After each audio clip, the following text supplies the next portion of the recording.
Programa Alguém Se Importa com Você. Que a paz de nosso Senhor e Salvador Jesus Cristo esteja sempre contigo, te abençoando a você, ao teu lar e a toda a tua família. Hoje, irmãos, vamos refletir conforme a leitura bíblica que se encontra na primeira carta do apóstolo Paulo à igreja que se encontrava na famosa cidade de Corinto. Vamos à Bíblia. 1 Coríntios capítulo 15, versículo 58 para a nossa reflexão.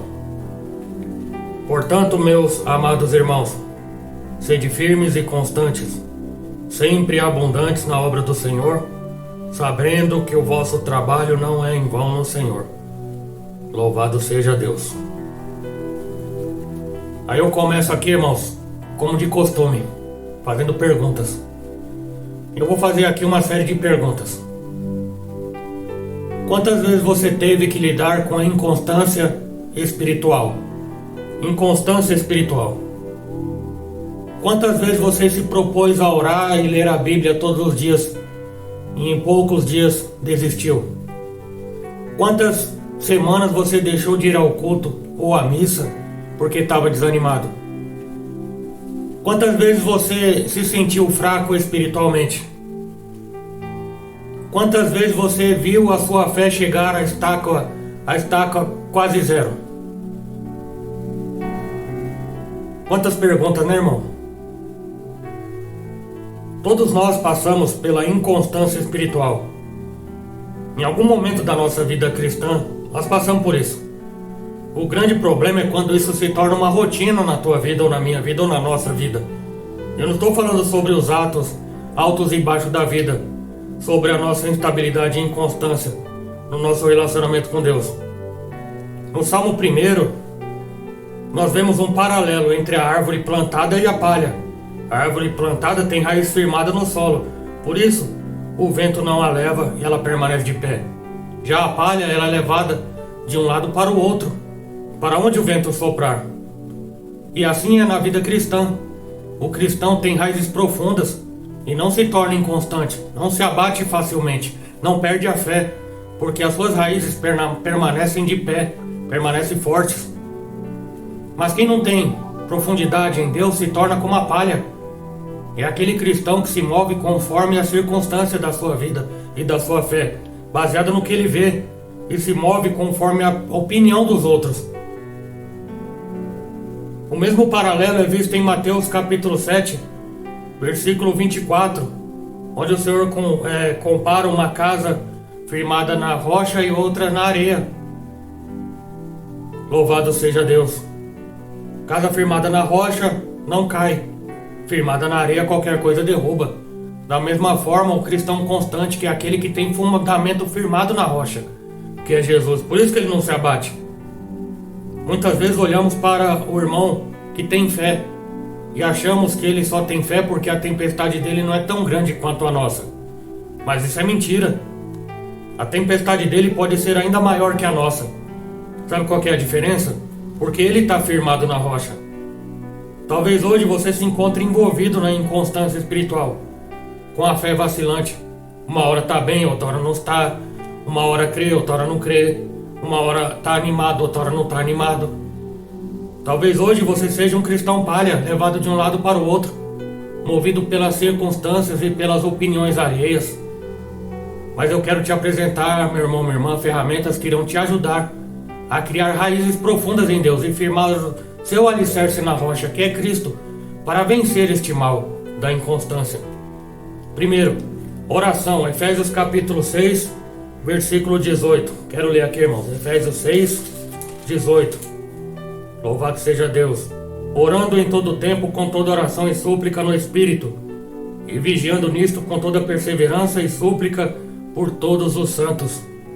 Efésios 6, 18. E esse versículo, irmãos, ele traz chaves importantes para a nossa vida cristã.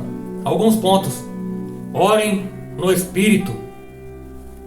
Quando temos consciência que o Espírito Santo é uma pessoa e que ele habita dentro de nós, nós passamos a entender que podemos falar com ele a qualquer hora e em qualquer lugar. Em todos os tempos, em todo tempo, todos os momentos se tornam propícios para uma conversa, seja trabalhando, estudando, lavando roupa, louça, tomando banho, dirigindo. Isso não anula a importância do tempo e da qualidade que nós temos que ter para com Ele. E não podemos abrir mão disso. Em todas as ocasiões, muitas vezes deixamos de orar porque estamos tristes, desanimados e sem fé. Mas é justamente nestas horas que precisamos orar para nos fortalecer. Ou ainda há aqueles que oram somente quando tudo está mal e precisa de ajuda, não é verdade? É verdade. Mas o apóstolo Paulo nos ensina que precisamos orar em todas as ocasiões, sejam elas favoráveis ou não. Sejam persistentes na oração. Se tem uma coisa que fazemos com facilidade é desistir, por não ver o resultado no tempo e na forma que nós queríamos. Aí ficamos desanimados e desistimos. Em 1 Tessalonicenses capítulo 5, versículo 17, o apóstolo Paulo diz que devemos orar continuamente, orar e sem cessar. Em Romanos 12, ele diz que não devemos parar de orar. A oração deve ser algo inegociável na vida do cristão. Devemos ser constantes e persistentes, intensos na vida de oração. Segundo ponto, que é o principal para mim, a palavra de Deus. Os dois são principais, mas o principal é a palavra. Certa vez perguntaram ao pastor o que era mais importante, orar ou ler a Bíblia. Ele respondeu com outra pergunta: o que é mais importante, a asa direita do avião ou a asa esquerda do avião?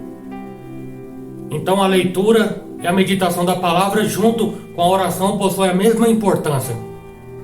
Porque é através da palavra de Deus que conhecemos quem Ele é e o que Ele tem para nós. O apóstolo Paulo fala em Romanos 10:17 que a fé vem por ouvir e ouvir a palavra de Deus. Louvado seja Deus. A palavra de Deus, irmãos, é o que aponta o caminho que devemos andar. Ela nos livra de pecar e de fazer escolhas erradas e tomar decisões erradas. Quem se alimenta da palavra sempre sabe o que fazer.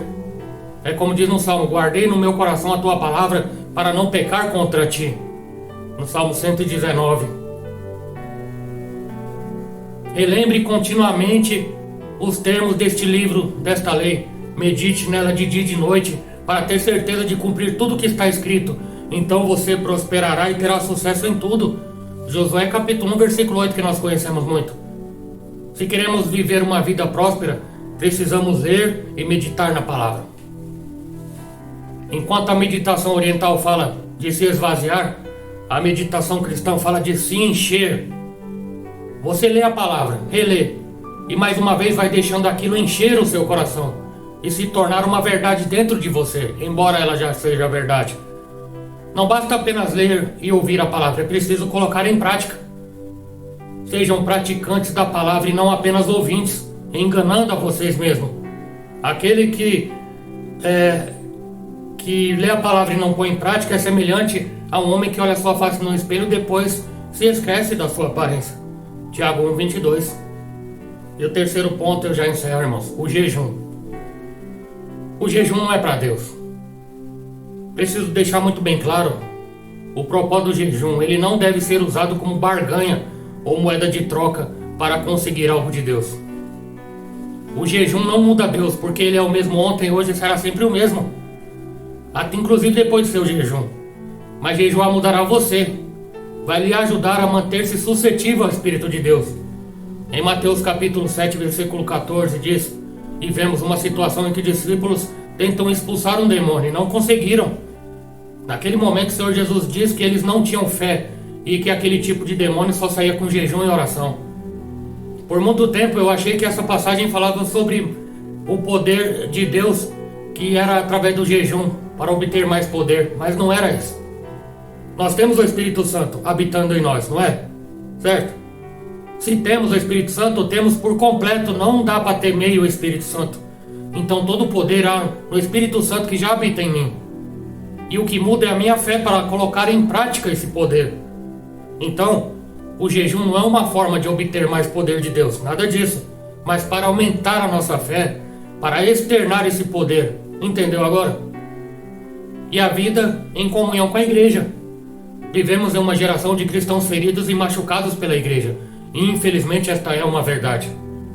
E com isso muitas pessoas acham que podem viver o evangelho sozinhos, longe do corpo. Louvado seja Deus. Mas não tem como você se manter de pé por muito tempo sem alguém do seu lado. E é na igreja que somos curados, tratados, ensinados, afiados e desafiados. Portanto, confessem seus pecados uns aos outros, orem uns pelos outros para serem curados, porque a oração de um justo pode muito os seus efeitos. Tiago 5,16. Mais uma pergunta. Quer vencer a inconstância? Seja perseverante. A perseverança é a chave da inconstância. Uma vida constante em Deus é resultado de perseverar nos princípios básicos da vida cristã. Persevere na oração, persevere na leitura da palavra de Deus, persevere na prática do jejum e persevere na prática e comunhão com a igreja, que é o corpo de Cristo. Não existe fórmula mágica para vencer a inconstância. Existe o resultado de uma vida perseverante. Por isso, não desista. Mesmo que as circunstâncias sejam contrárias, mesmo que os outros desacreditem, mesmo que não haja resposta, persevere e seja constante. Seja firme, constante, sempre abundante na obra do Senhor, na presença do Senhor. Busque a Deus. Buscar-me-eis e me encontrareis quando me buscardes de todo o coração. Busque enquanto se pode achar. E não desista, irmãos. O que está acontecendo no mundo afora, infelizmente, irmão, há motivos para estarem acontecendo as coisas no mundo. Mas o que você vai fazer com as informações do que está acontecendo no mundo? Você vai desanimar? Você vai deixar as situações do mundo poluírem a sua vida física e principalmente espiritual e emocional, como falamos anteriormente? Não se deixe influenciar, irmão, pelo mundo. O mundo é isso mesmo, feliz ou infelizmente. Lembre-se, a salvação é individual. Comece a se preocupar com você. Eu não estou falando aqui de egoísmo. Eu não estou falando para você olhar apenas para o seu umbigo. Mas a palavra de Deus diz em Ezequiel capítulo 18, a responsabilidade ela é pessoal. E como está a tua vida espiritual? Você é constante ou você é inconstante? Um dia você está bem, outro dia você está mais ou menos bem. Um dia você quer orar, outro dia você não quer saber de nada da parte de Deus. Tem vezes que às vezes você até esquece que é um cristão, que é um crente. Por quê? São as influências do mundo. O Senhor Jesus Cristo disse em Mateus capítulo 26, versículo 41, vigiai e orai, para não entrar em tentação, para que não entreis em tentação. Não é orar primeiro para vigiar, é vigiar primeiro para orar. A vigilância é muito importante na nossa vida. E essa vigilância requer informações para que nós possamos conhecer a verdade e a verdade nos libertar e a gente poder praticar e poder continuar firme e de pé na presença do Senhor. Amém? Muito obrigado, meu irmão, minha irmã. Mais uma vez, eu agradeço a colaboração dos irmãos que têm compartilhado, que têm ajudado aqui com o nosso trabalho de evangelização, tá bom?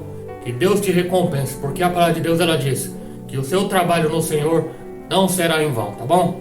Que Deus te abençoe, que Deus te guarde, que Deus te proteja, no poder que há no nome do Senhor Jesus. Deus abençoe.